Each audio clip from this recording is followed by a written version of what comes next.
Welcome, and good morning to all listeners there, near and far, young and old. You are now tuned into Africanized Radio, and we are on African time with your host, doing the most, Thando Macozoma. I promise to always give you more, and I will never give you less. Nonetheless, we always have to start off our show with the greatest of success. Now, on today's subject, I want us to be discussing drug use in Africa. We know of all the stigmas that come with it, the people that are affected, the close loved ones. But now I want to understand from you, do you feel that drug use is one of the most pressing issues in Africa? Do you or anyone know who have suffered from drug addiction? Do you agree with the following statement when they say drug use is one of the main issues in our continent that leads to domestic violence, sexual assault, and even other violent crimes? We'll have this and a lot more coming up on today's show. I want us listeners and me, the host, to help each other dissect this whole subject matter today. I want us to be investigative journalists and see things from different angles and points of views. So before we even do, what I'd love from you, the listeners out there, is to just hit us up on our WhatsApp line, which is 079 089 3671. I want to hear your comments. I want to listen to your views and reviews. I want to know more about your experiences, your life, your triumphs, your tribulations. There is someone you know, a friend, a family, a close member. Please also don't forget to also follow us as well on our YouTube channel and our Facebook channel, which is Africanized Media. We also on Instagram, so our handle is African_eyes_media in small caps. If you follow us,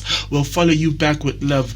One of the things we know is that media tends to dramatize a lot of things, and they always select a few things that people should see and not see. Now we are going to uncover the truth. We're going to go from past, present, and future tense, thinking about solutions on what we can do to help people who are in this dire situation. Right now, there's a pandemic that is happening, and it's been going on for generations over and over, and now I want us to circumnavigate it and find a way out.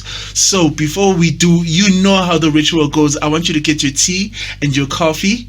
Wrap yourself around the blanket, get close to a heater because you know it is winter, and do not forget you are still tuned into Africanized Radio, and we are on African time with your host, Doing the Most. We'll be back after these two songs that I just want us to ease into it, which is Amy Winehouse, Rehab, and Eric Sherman, The A-Team.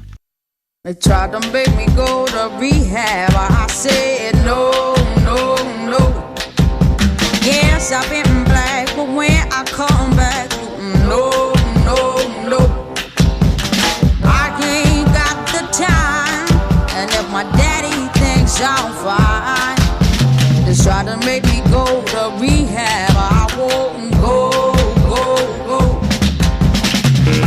I'd rather be at home with Ray. I ain't got 17 days.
burnt lungs as I taste. Lights gone, day's end, struggling to pay rent. Long nights, strange men. And they say she's in the class A team, stuck in her daydream. Been this way since 18, but lately her face seems slowly sinking, wasting, crumbling like pastries. And they scream the worst things in life come free to us, 'cause we're just under the upper hand. I'm go mad for a couple grams, and she don't wanna go outside tonight. And in a pipe she flies to the motherland, or sells love to another man. It's too cold outside for angels to fly, for angels to fly. Ripped gloves, raincoat, tried to swim, stay afloat. Dry house and wet clothes. Loose change, banknotes, weary-eyed, dry throat. Cool girl, no phone. And they say she's in the class A team, stuck in her daydream. Been this way since 18, but lately her face seems slowly sinking, wasting, crumbling like pastries. And they scream the worst things in life come free to us, 'cause we're just under the upper hand. I'm go mad for a couple grams, but she don't wanna go outside tonight. And in a pipe she flies to the motherland, and sells love to another man. It's too cold outside for angels to fly. An angel will die, covered in white, closed eye, and hoping for a better life. This time we'll fade out tonight, straight down the line.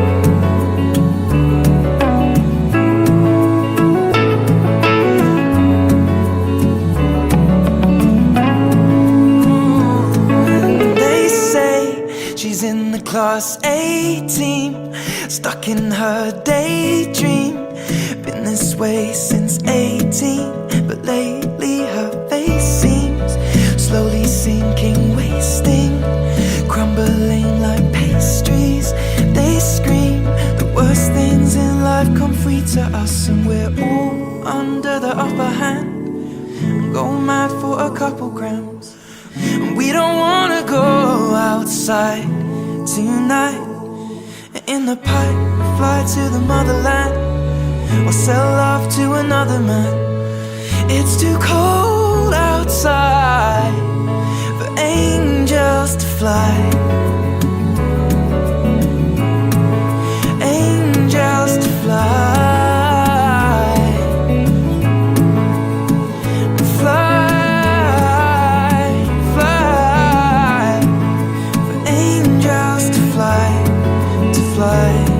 To fly, angels to die.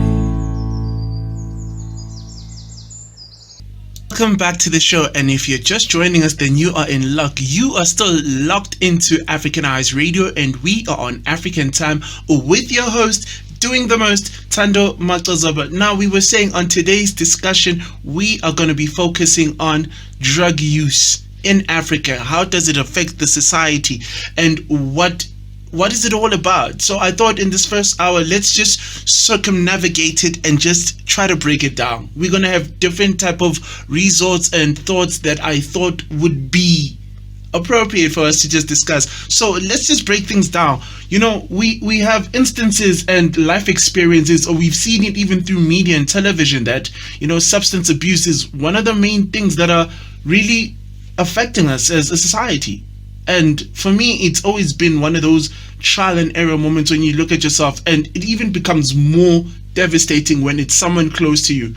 When people always idolize or show one side of the picture and say, hey, this is what a druggie looks like, this is what an addict acts like, and then you think to yourself, funny enough, many people only have one-sided of the version. They don't understand the real trials and tribulations, the hardships that you face as a family member, as a spouse, as a child looking to the other side. Even you, the person who's listening, might be the person even affected or who's inflicting the person's pain by even using substances, you know? So when I try to break it down, the whole drug use, it becomes a marvel to me.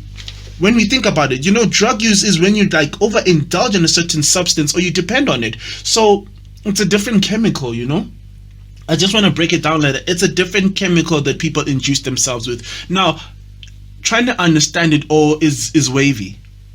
So I'm trying to just make it a little light for us to just bear with, you know, go with the motion. So we know that it's a substance, right? But now, substance abuse, right? It's a hard one for me to digest. I'm sorry, I'm still trying to dwell in my thoughts when I think about it. It's one of those hardships where I'm trying to be self-reflective, but at the same way also relay with you, because you, the listeners out there, are now with me, and you know, it gets to a point where it's trying. You know, things that are supposed to be spoken about are never spoken about. People always shun them, especially when you think about how it affects most people, and we tend to look at it from a shameful manner. A person who is affected or being inflicted by the substance itself, it leaves you with a stigma over your head. You become a black sheep of the family. When let's just break it down to the light stuff. Alcohol. This is a legal substance, right? It's for recreational purposes. You indulge yourself, but what happens when you overindulge yourself? You know, there are different type of aspects that we look into. When now, for me as an example, I'm a father. Then from there on out, you know, troubles in my world, I tend to overindulge. But it's not always trouble. Sometimes you don't know your limits, your stop point, because then everything I feel is medicated. Even from eating food to drinking water, there's some things that you know are proportioned for your body, and your body can give you warning signs to say, hey, stop, we're having enough. But it's you at the end of the day who makes the final decision, because even as well, food could be drugs. Substances like medication are drugs. Alcohol is drugs. It depends on what you're using it for, because then for other people it's therapy. If we break it down with food, have you noticed most people who eat food, yeah, it's a necessity, you eat it, but then when you overindulge, some people say it's treats. Then you look at shows that are shown on TV of children are overweight, My Life in 600 Pounds. I'm sure you've seen it on the Showmax, on the Netflix, or in just general TV. When you see people who have let themselves go and they're like, oh my God.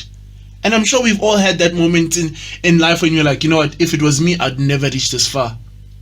But how can you be so sure? Because there are people that actually use food as a remedy. But now when you overexert yourself with food, it's no more therapy. It becomes a crutch. This is your escape. When you are being bullied, when you are being depressed, when you're being sexualized or whatnot, you run to food. Then other people use different type of substances, which is not food, which is alcohol, to induce yourself.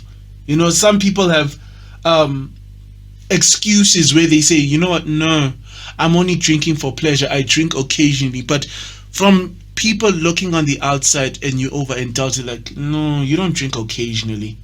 Or you become a problematic person when you drink, not knowing that you have something embedded in you, stress, strain, something that makes you feel like, oh my goodness, no, I can't let it out, and if I do, it's going to be so implosive. And when it does, what happens? It's a build-up. Everything starts at a small grain, and if we don't see the identification of our problem, it becomes bigger and bigger and bigger, like a cancer. It grows in you. I feel this is the same way when it comes to anything that we do in our dynamics. When you drink, when you consume, when you take a substance, there is a cause behind it. But now the problem is not solved. So what happens? It grows. it grows and it weighs heavier and heavier and heavier on the individual until it leads a point that now the substance is used as a crutch. And now that crutch might be leading to an improper action. When I say that as a crutch, we're still going back to our subject of alcohol.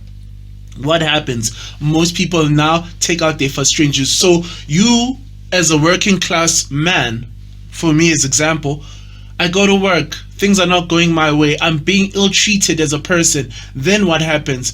Before I knock off, where do I head to? The pub.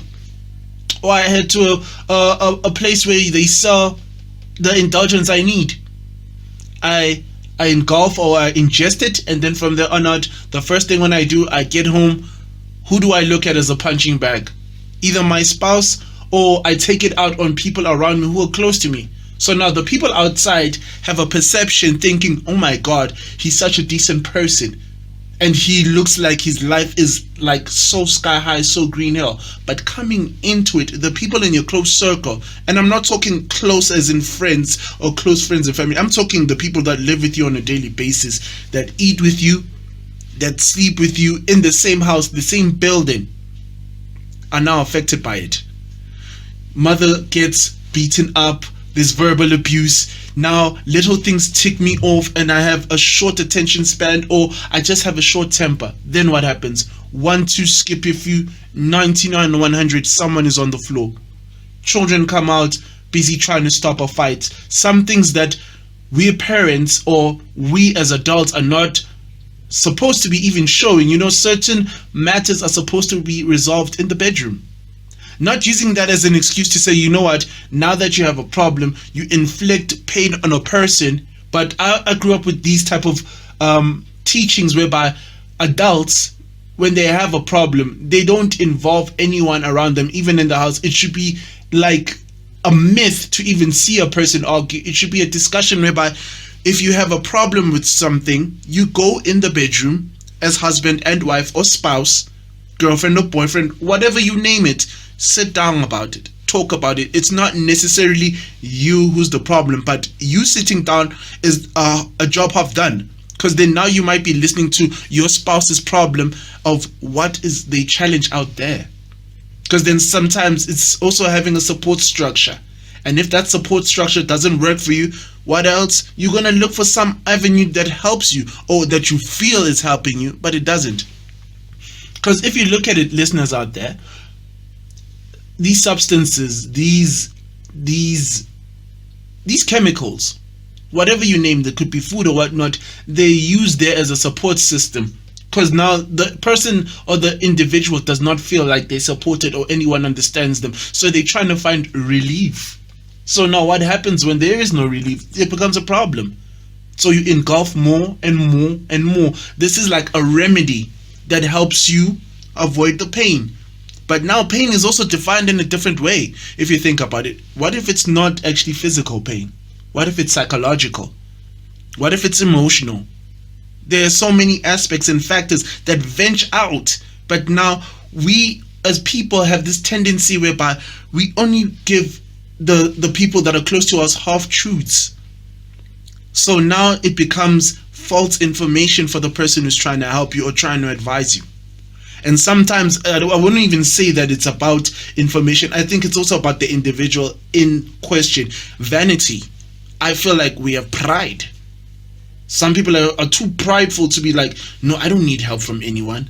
I can do everything by myself. But when it gets boiled up and the frustration is building up, then that's when the cause of the action comes through.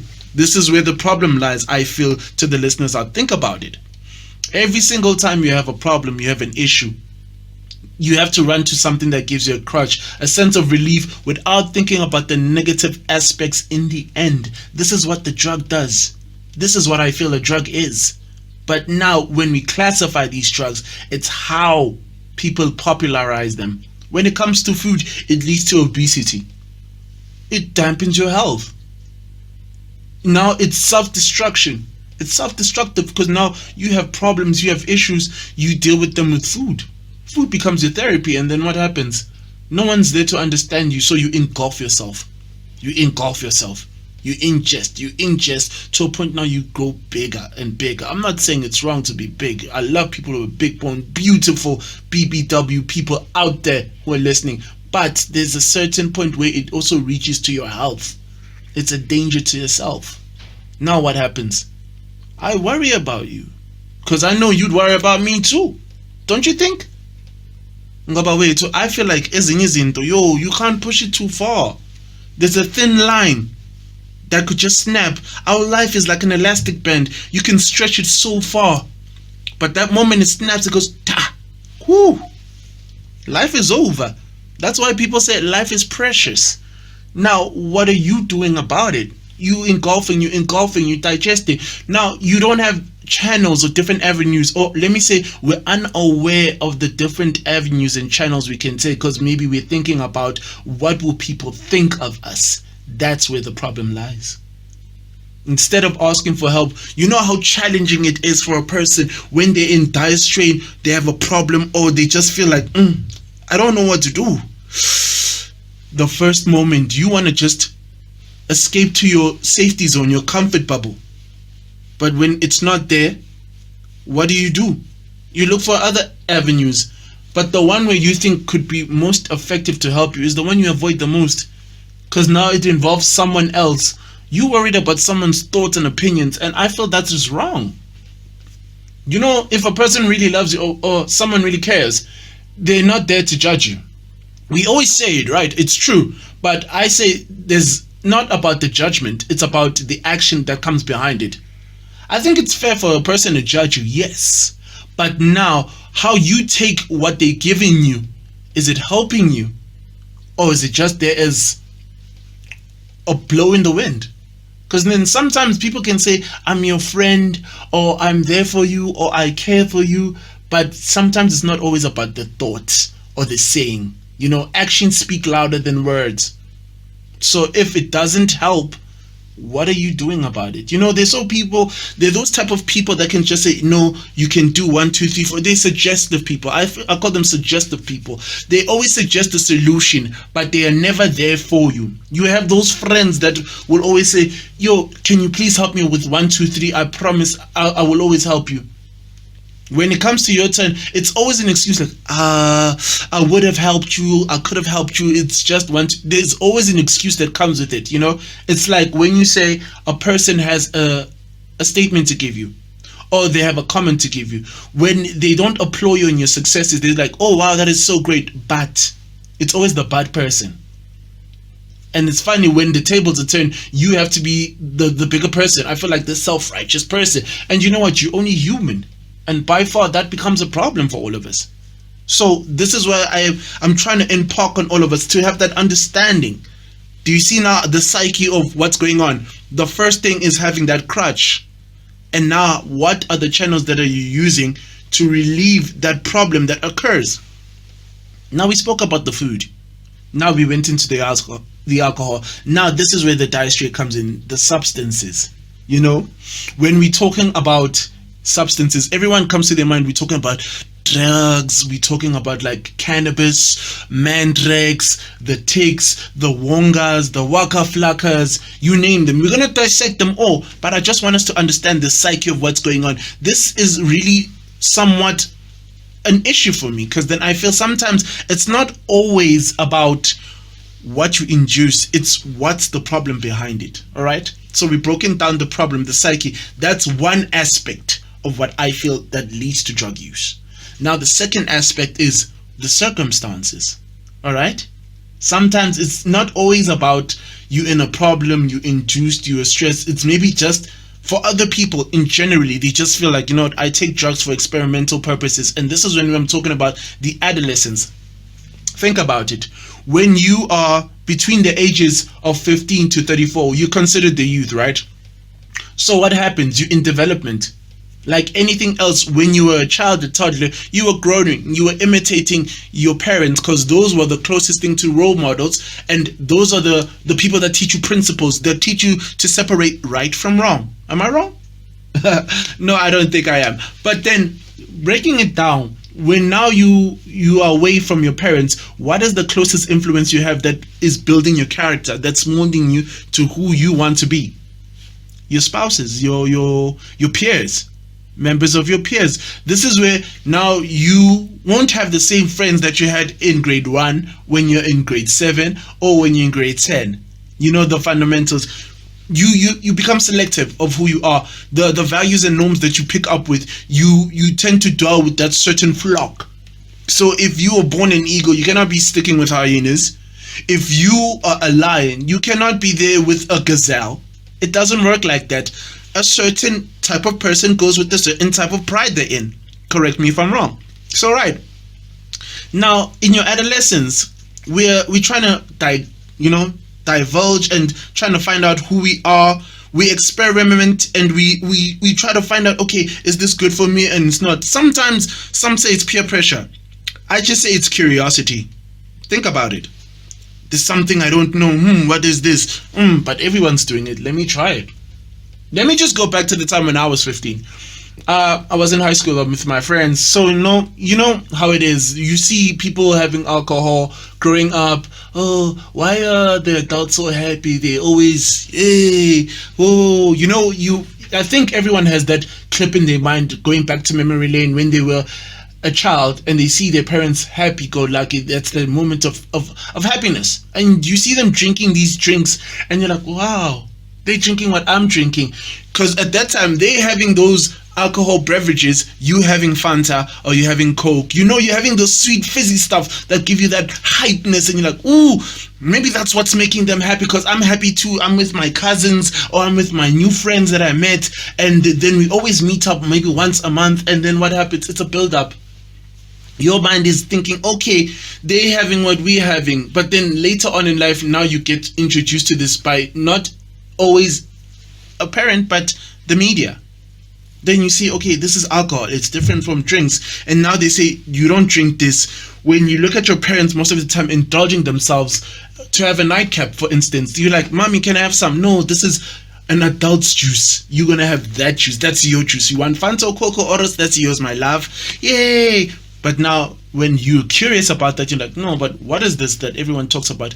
More often than not, we mostly get introduced to this type of lifestyle in high school or primary with your peers, because they, different homes are exposed to expose things to different people in a different way. So I feel that sometimes, okay, we go into it. Now you have that certain friend. If not a friend, someone who was in your primary or in high school where we would call the cool boys or the cool girls or the corrupt ones, where they were like, hey, I'm coming in. They pull out this bottle of whatever it is, the alcohol or the beverage, and like, hey, come see, you see, let's have a shot. Now in excitement, you're like, yo, have a shot. Sometimes you have those friends that are like, just have a taste. You go, and then that facial expression we all have the first time, like, it burns and all that stuff. We know, that excitement, that adrenaline rush is like, woo, yeah. But now it's a build-up. It starts like that when, if you don't get caught, you're like, oh my goodness, that rush, that feeling. Now you want to go back to it because now you are prone to do something that you're not allowed to do. It starts with a small thing. And then as well, the influence of, elder children, your older siblings or people you would consider your big brothers, the ones that look out for you in the neighborhood, were like, hey, come here. Go buy me 1, 2, 3, buy me cigarettes and so forth. And then it happens, you run through, you come back. You have those idols that you look up to and you're like, I want to be like them. They're the cools, they're protective. And then, you have people that influence you in the right manner and that always advise you the right thing, but they don't practice it. You look at a younger person who looks up to you and you're like, don't ever smoke, but you're smoking in front of them. So you're saying one thing, but you're doing another thing. Don't you think that's subliminal messaging? Don't you think that's bad? I think we've had that once in a while, but then we're continuing and fast forward. Now it leads to the point where, okay, now I'm in grade 10. I've done my exams. I'm supposed to be going home, but now I'm with my friends. Everyone's talking here. We're gonna go organize, have a party at Riebeck Lake. Every year it used to be a tradition whereby school children, when it hits December, they would run there. And then what would happen? They'd be celebrating the ones who passed. They're celebrating those moments. It was like kind of like, I feel like a tribal thing. Imbao. It's this word that means, a bowl, a calabash, like you would say. It's a bowl. It's a mixture of everything, come together, fruits and veg. It's like it was good vibes. It started with memories. The intention was good, but then later on it became a tradition whereby people were always engulfed, and then it led off to bad repercussions. And that's where it comes to, now you're drinking, and now you've gotten used to it. Now your intolerance is strong, or what you assume is strong, and then you introduce to things like dacha. And then from there on out, you fast forward. Now this is where the problem comes in, for I feel, controlling yourself, knowing yourself, because now you're still in that whole phase where you're like, okay, you're influenced by the people around you. These are the people you call your brethren or your sisters, and they're there to back you up to the good and bad. So if you're in trouble, we're all in trouble. It's a community thing. So remember that old saying when a mother or a father would say, if you want me to judge you, bring your friends, and then I'll tell you what kind of person you are. I won't describe myself through you. I'll describe you through your friends, your peers, the people around you. Now we're fast forwarding. So do you see now the whole build up that comes with it, to the listeners out there? It's crazy. We're introducing now the whole alcohol talk, but now we're breaking it down. Remember when I said the dacha influence? I think not long ago, a couple of years back, we heard that whole saying, hey, dacha is now legalized. Everyone went mad, like, in my mind I was like, okay, it's a recreational drug. It's used for medicinal purposes. Correct me if I'm wrong. Yes, it's a good thing. But now here's the problem. No one wanted to actually listen to the whole instruction or the guidelines of why they say it was legalized. So when do you know it is the right amount to have? Because even in a court of law, there's some things that are done for the right reasons, but now people have the wrong intentions for them. So they say you should have 100 grams of dacha in your possession. Should you have over that exceeding, let's say for example 600 grams, you are considered a drug dealer or a manufacturer, and you're using this medicinal purposes for the wrong reasons. Because as well, mind you, it's a recreational drug now that they're saying, and it's only supposed to be used in a private space, not in public. So there are rules and regulations to it, but people forget about that. It's also kind of like when we went back to the whole pandemic, 2019. Have you noticed what happened? Alcohol was gone. People now started coming with their own channels. What is it called? Isco. Isco is kind of like that Mkomboti type of thing where they now use pineapple. Yeah, it's pineapple. And then they would sell it. Because now you think about it, things were locked down. It was, correct me if I'm wrong, April or March when level 5 started. It was crazy. Now people were closing down bottle stores. Some were even looting just to go into have beverages. Because remember what I spoke about, it's going into a crutch.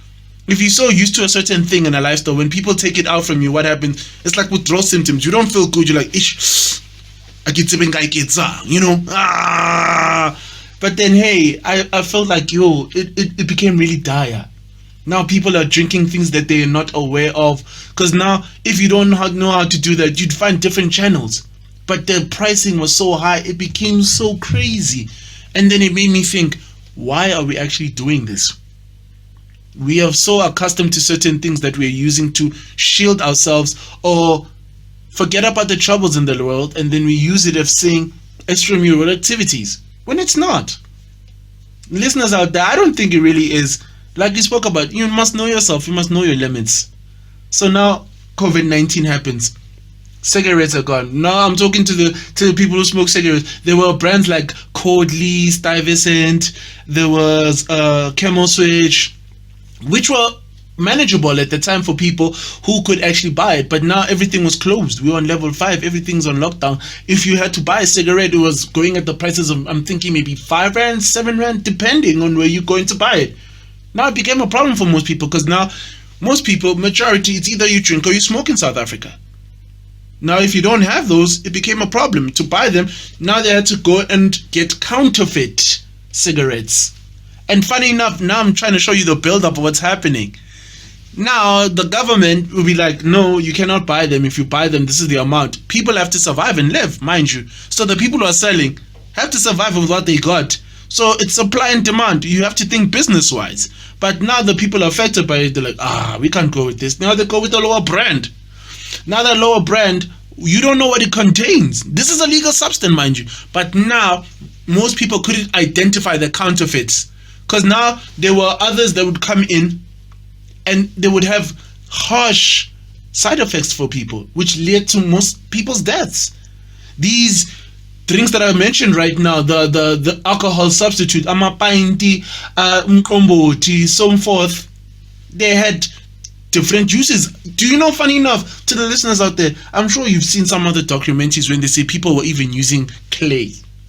Clay. So imagine you in digesting clay in your body. The side effects on your back. It became something that people became addicted to. And now the worst thing, they cannot quit. And there's no such thing of saying if you have one hit. Well, in my opinion, if you have one hit or one taste, then you're hooked. No way. There's no way. Obviously, that feeling, yes, it comes in.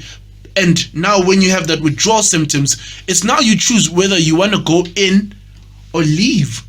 Because then I think everything that comes to it, when you start something, we always tend to take the easy way out in doing something. Because now, remember, we spoke about knowing the right and the wrong. But now, you're pulling yourself away. It's harder. But eventually, it will phase out, because it's kind of like clearing your body. Your body is meant to be a working vehicle for life. It's an engine that keeps running. So if it has dirt in it, what happens? It cleans itself out. So this is the same thing. You drink water, you go to the toilet. This is what we're saying. You're changing the gauge. You're clearing the oil.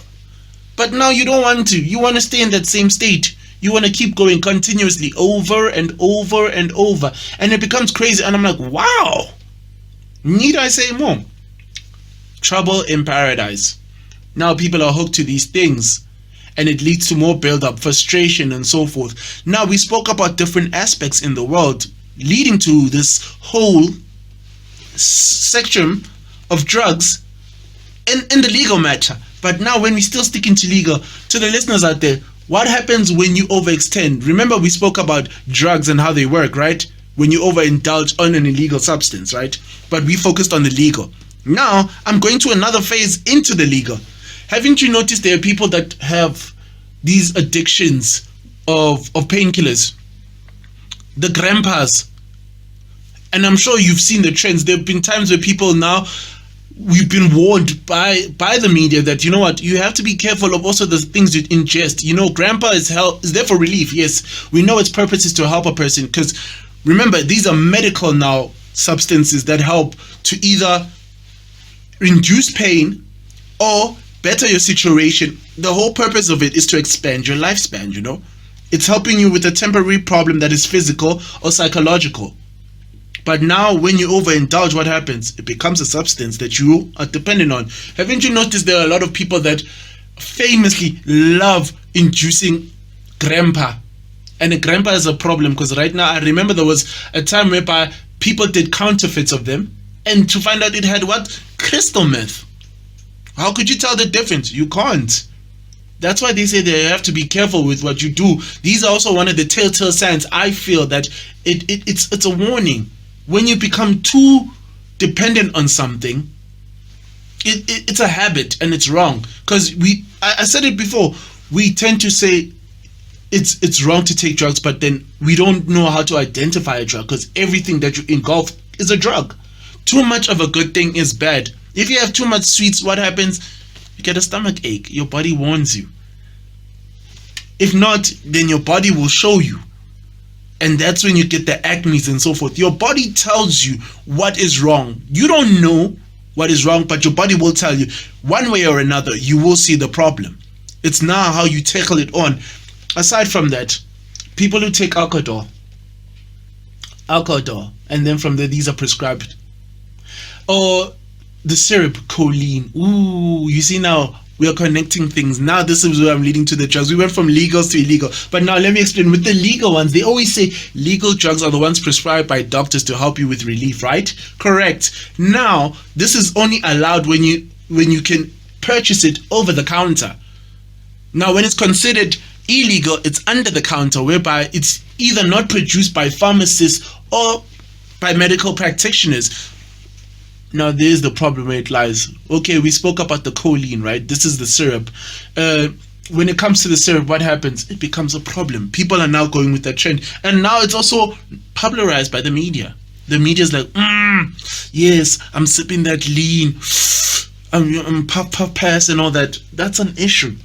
We are glorifying people who are taking these substances for whatever purpose they are, and the children are following it.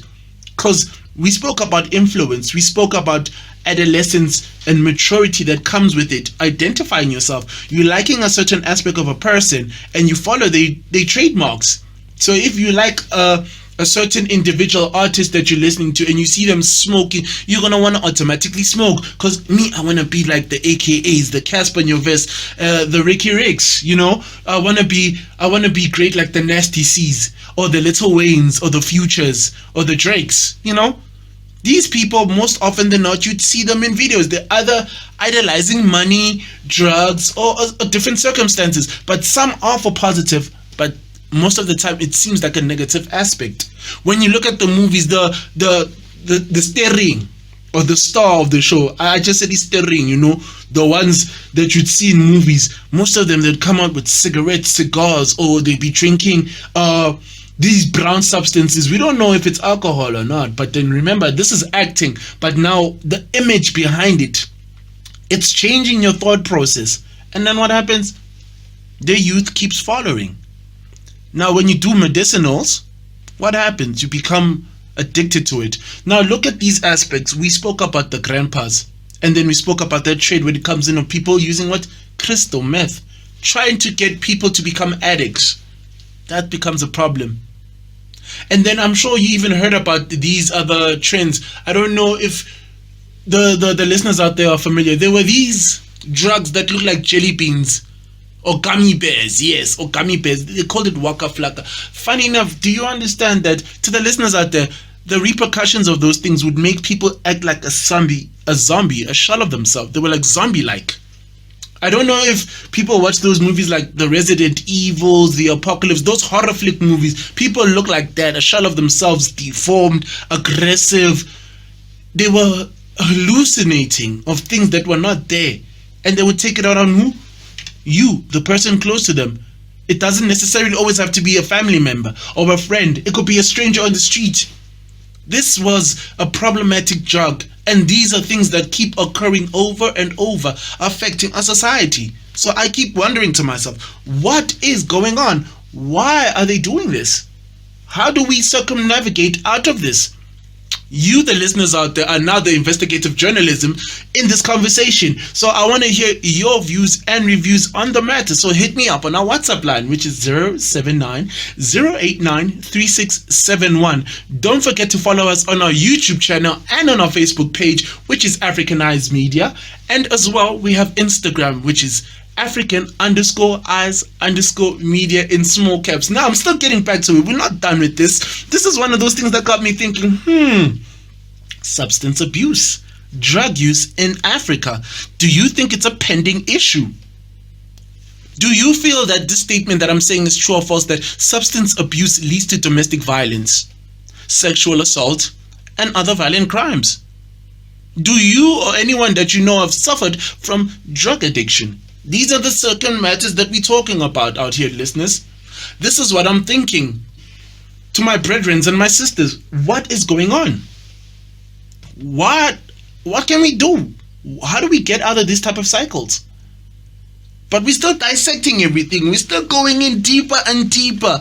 I want us to get a little views on it. I'm still feeling about it like, I have crazy moments when I look at it. Sometimes like, you idolize all these things, but then even music and cultures have different things and explain their purposes of what they're doing. But then this is like when you have that division of, say, you have the upper class and the lower class.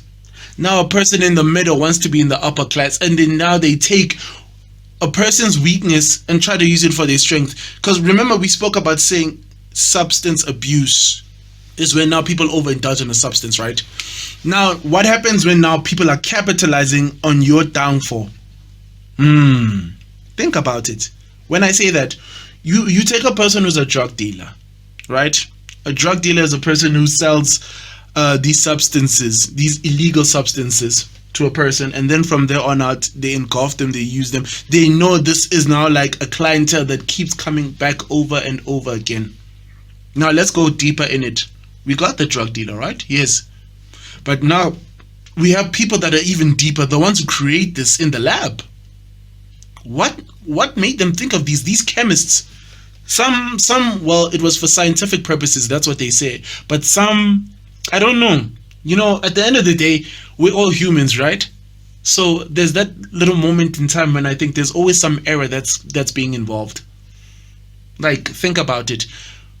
I'm tired of being a chemist, but the knowledge I have, I'm going to use it to make me benefit for myself. So the different thoughts that come to my mind, if you mix this type of potassium with this type of lithium, or this carbon monoxide or dioxide or sulfide, it makes this type of compound that makes people addicted. There, you got it.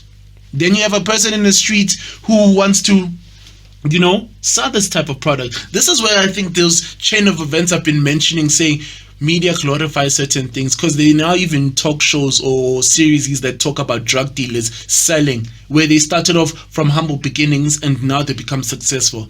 Now people glorify that soul and say, wow, yeah, you know who. They love them. We've got Snowfalls, we got like the Power series. You know, it's entertainment at the end of the day, but now the concept behind it, some people take it literal, and then it becomes an issue. Then what happens? What do we do? Because now people want to follow that trend. Everyone wants easy money. Going for hard money, working for it is a problem nowadays. To have a decent job, a 9 to 5, is never enough right now. Because they say, even here in the 21st century, that you have to have more than one job. How can you do that when there's unemployment rates going on? How do you do that when people are retrenched? How can you find alternatives? Because now, even right now, most people are living backwards. You're working for someone and they say that's a problem. You must work for yourself. Where do you start? Where do you gain that knowledge? Most people that are now famous then, who are telling their success stories, are showing everyone what's doing and what's happening. Everyone follows like a herd of buffaloes. Oh, so this is where the success is. Because that first person did it, now everyone wants to do it. And 9 out of 10 times, maybe a handful will make it. The rest will keep following. That's when those trends come in of saying, hey, you know what? Let me help you with Bitcoins. Let me help you with the Lunas. I'm not trying to shun everyone, but that leads to a problem. Because as well, as a nation, we are too trusting. We have this thing whereby you just trust anyone and you think it's going to happen overnight. You give them your life savings. Then what happens? Boom, dead, boom. It's gone. They disappear. You've been scammed. Because we have this belief system going on, and then what happens? You lose everything. And now what do you turn to? You turn to substances. Some end up homeless in the streets, smoking glue. They can't be taken home. They're like, the time when you were successful in your highest peak, you forgot about the people that you were with. Now when you hit your low, you want to come back. No, they shun you away. Shoo. Oh, I could have helped you, but my wife, pregnant, she feels uncomfortable. Oh, no, 1-2-1-2. Like we said, when times are dark, friends are few. And family is even worse. Yo, don't even get me started there. But that's another story for another time. I'm just saying, think about it. Now you led to survival mode. You smoking glue, trying to escape the trial and tribulations, the harsh elements that you're living in. Imagine living under a bridge and you have to worry every 2 minutes who's coming around the corner. Are they there to kill you? Because no one's not going to be there to help you. You have to dig through the trash. You have to find ways to survive. And there's only so far you can go when you're in survival mode. And now you're trying to contemplate. Now remember, we spoke about what I said. Substances are helping you with that courage, that glue, like alcohol. It's giving you that channel, that access to say, you know what? Now I need to do something. You start begging, but now there's only so far few people can help you. It's not everyone is going to be a good Samaritan to give you what you ask for. When you ask for 2 rand trying to find bread, Maybe you are sincere, but now you have that notion where people look at you on first perception. They say don't judge a book by its cover, but I'm not even going to lie to you. Most people do. And I'm not going to lie, I have my moments now, again, I'm one of them. But then when I pass a person, I have that moment in my heart, I'm like, ish, if only I could. Or maybe I had errands to run, and, you know, the little money I had, I thought I was going to use it for my enjoyment. I was like, I wish I could have just gone back there. But then, you know what, your mind just says, move on. Hey, it's your life. That person lived their life, but we don't know how their life was ran. That's the problem. Now, what happens to that homeless person? They start contemplating stealing, theft. Then theft builds up to what? Breaking-ins, hijackings. Now, the person went from surviving to now depending on a drug that gives them that strength to have something else, to steal from you, to mug you, to do wrong by you. The injustices that most people feel in their life that has been done to them, they want to inflict it on others now. But that courage they want to sum up is where the substance come in.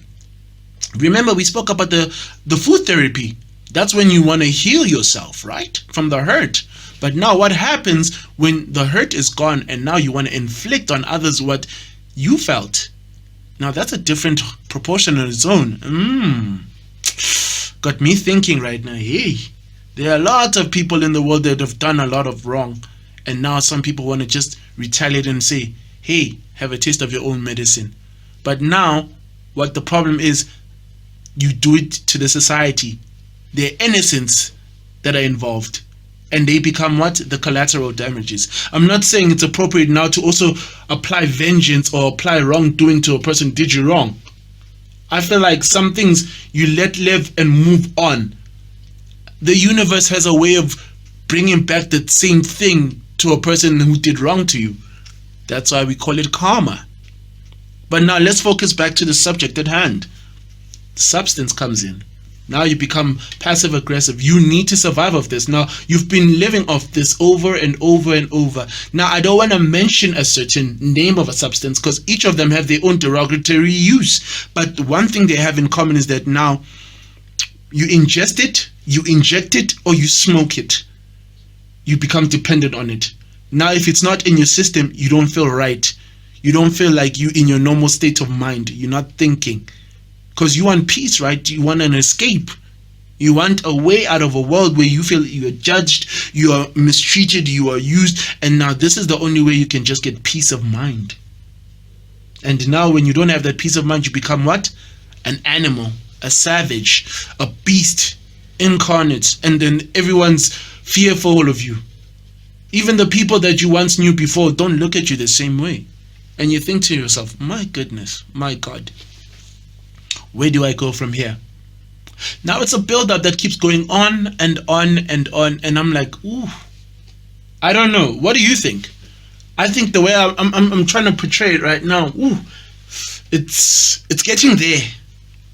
But it's not where I want us to be. But it's another view. But anyway, I want the listeners to just have a little breather for a moment. Let's take a little ad break. But before we do, don't forget you are still locked into Africanized Radio, and we are on African time with your host doing the most, Thando Macozoma.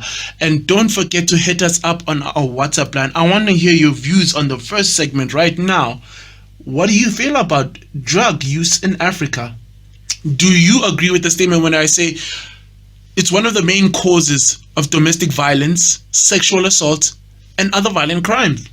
Do you or anyone know, or do you or anyone that is around you know that you know of has suffered from substance abuse, the drug addiction? Just hit me up on our WhatsApp line, which is 079-089-3671. Don't forget to follow us on our YouTube channel and on our Facebook page, which is Africanized Media. As well, we're also on Instagram, and our handle is African_eyes_media in small caps. If you follow me, we'll follow you back with love.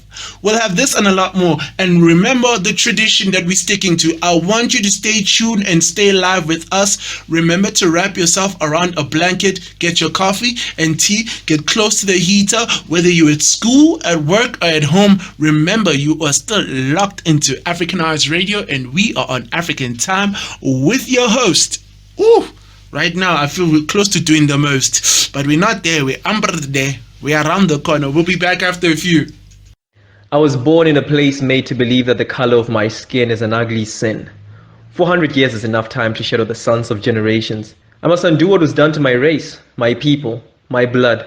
I vow from this day onward to be that change, to bring about the people that will rise and change. We are the generation that will win the human race. I am the African race. I am the Africanized Radio, your revolutionary radio.